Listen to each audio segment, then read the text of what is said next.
Myself, Dr. Sushma Jain, Associate Professor Chemistry, Government Dungar College, Bikaner. Today I shall discuss about the disconnection approach, Unit 4, Paper 8th A, Class MSc Final Chemistry. In this topic, I shall discuss about the use of aliphatic nitro compounds in organic synthesis. Before discussing the use of nitro compounds in organic synthesis, we discuss the property of nitro compounds. What are the properties of nitro compounds? It can enolizes. It is a powerful ion stabilizing agent. It does not act as electrophile and it dissolves in aqueous NaOH. These are the properties of nitro compound which is useful for the synthesis of many organic compounds. When the nitro compound react with base, the ions of this type is obtained. This ion is useful for the synthesis of organic compound. It is easily converted to amines by reduction and ketone by TiCl3 catalyzed hydrolysis. The reaction is the reaction of aromatic or alkyl nitro compound with lithium aluminum hydroxide. The reduction is takes place to RNH2 amines. So with the use of aliphatic nitro compound, we can easily prepare the aliphatic amine. The reaction of aliphatic nitro compound with TiCl3, we obtain the carbonyl compound ketones. Now we discuss the formation of amines from nitro compounds. The reaction of nitro compound with base firstly form the anion of nitro compound, that is the CH2 minus NO2, and when the reaction with alkyl halide, it form the alkylation at the position of CH2. So RCH2 NO2 group is NO2 compound is obtained, and on reduction with lithium aluminum hydroxide, aliphatic amino compound is obtained.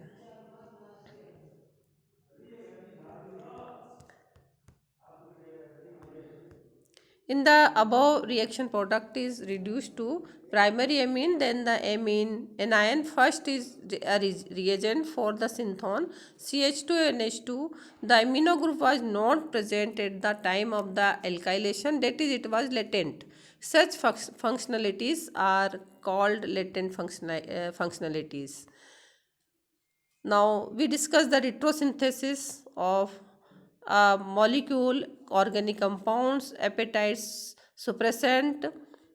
This is the target molecule, and on retrosynthesis first we do the FGI, and in the FGI we take the reduction.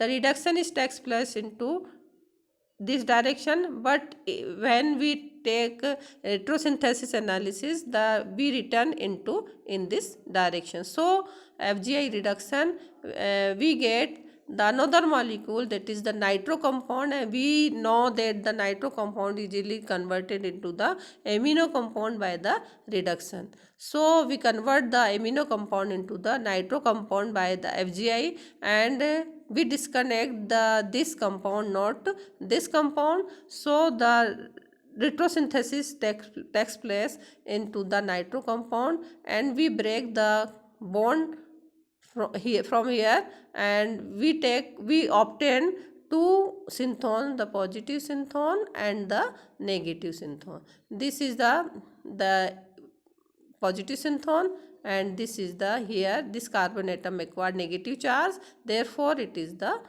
negative synthon.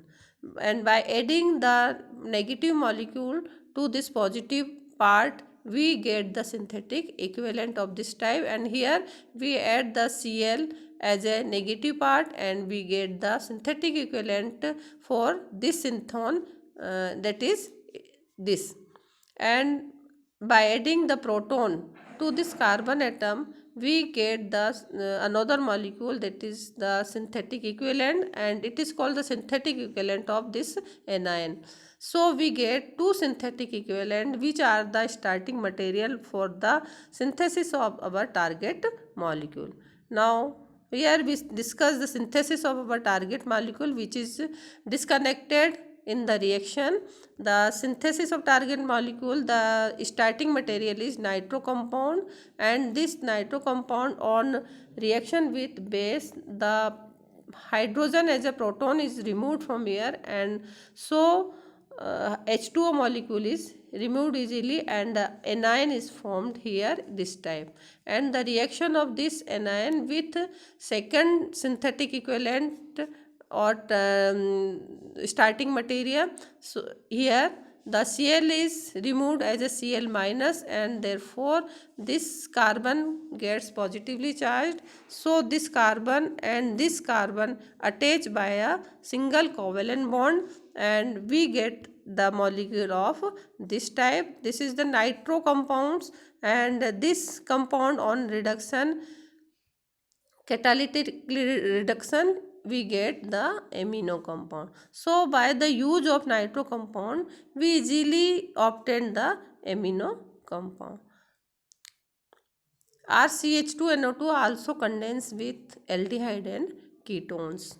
Here this is the ketone, and here this is the nitro compound, aliphatic nitro compound. The reaction of this aliphatic nitro compound to this ketone, we get this alkyl nitro compound which contain one double bond, and on reduction of this nitro compound we get amino compound.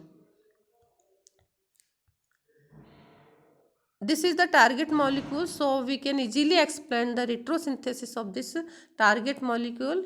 Here this is the target molecule, and we can't disconnect this target molecule, so we take the procedure FGI, and by the use of FGI we convert this target molecule into the nitro molecule, and then we disconnect this compound, and after disconnection we get ketonic compound and the CH3NO2. So by the use of nitro compounds we easily obtain the amino compound. The formation of cyclic amines can also be done by the use of nitro compound. Here we take the 1,4-diene, 1,3-dienes, butadienes.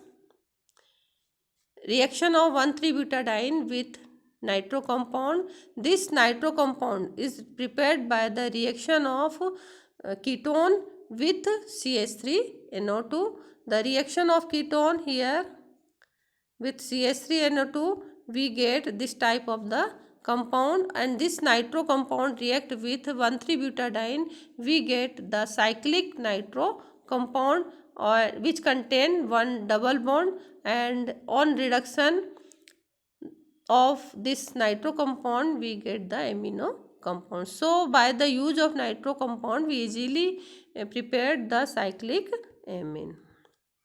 The another useful character of nitro compound is that the ketones can easily prepared by the nitro compounds. Here the reaction of nitro compound with titanium chloride, we get the ketonic compound ketone.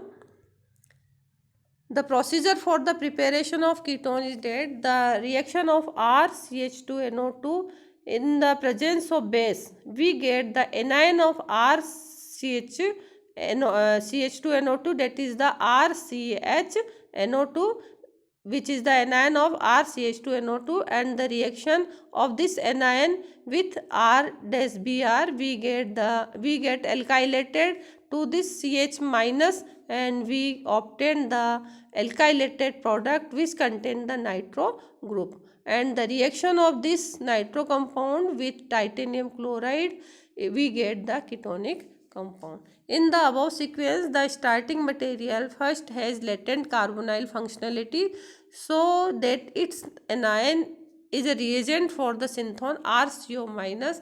It is an acyl ion equivalent. Conjugated enone can also be prepared by the aliphatic nitro compound. Here this is the cyclic ketone, which on FGI we get this type of the nitro compound. We convert this compound into the nitro compound by the FGI, and on retrosynthesis analysis, or we can say disconnection, we disconnect this molecule from here, and here the bond is shifted to, this bond is shifted to here, and here this bond is shifted to here. So we get bond is broken from here, so we get the two molecules. One is the 1,3-butadiene and another is the compounds containing one double bond and nitro group. These are the starting material, or we can say the synthetic equivalent for the compound this type. And so we can easily be done the synthesis of this target molecule by using these starting material. Now we can explain the synthesis of target molecule by the use of these starting material. Here this is the carbonyl compound. The reaction of this carbonyl compound with CH3NO2 in presence of base, we get this compound which contain nitro group compounds, nitro group which contain the carbon atom contain nitro group has one double bond. So the reaction of this compound with 1,3-butadiene, we get this type of the cyclic compound containing one double bond and one nitro group. Then the reaction of this compound with titanium chloride, we get the cyclic ketones. So with the use of aliphatic nitro compounds, we get easily from the organic compounds. So there are the two uses of aliphatic nitro compound. One is the preparation of amino group or amino compounds, and second one is the preparation of ketonic compounds. Thank you.